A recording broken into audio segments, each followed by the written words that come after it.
The where do you listen prompt that resonates most with me is while I'm cooking dinner. Either while I'm cooking dinner or while I'm eating dinner is when I like to listen to podcasts, like just in the quiet. I'm by myself, and it's a good time for me to reflect and to gain ideas and listening to podcasts or re-listening back to my podcast. What really excited me when we were doing the photo shoot for the Where Do You Listen campaign was just bringing all of us together and to tell our stories through photography and the teamwork that we were able to embody.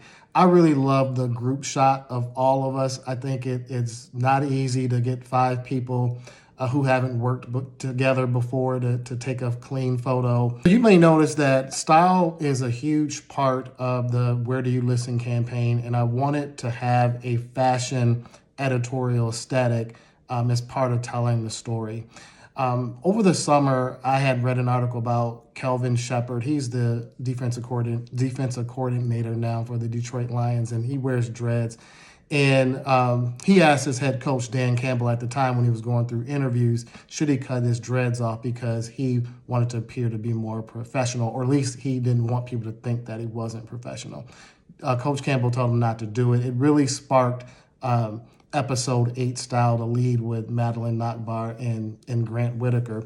And so I wanted style to be a part of this storytelling.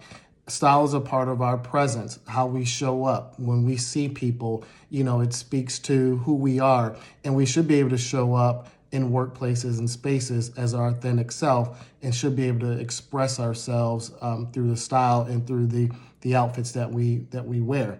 So ultimately, I'm a storyteller. I wanted to use my Twin Cities Leaders podcast as a platform to tell stories as it relates to leadership and to help and educate people on different leadership topics in my own unique way.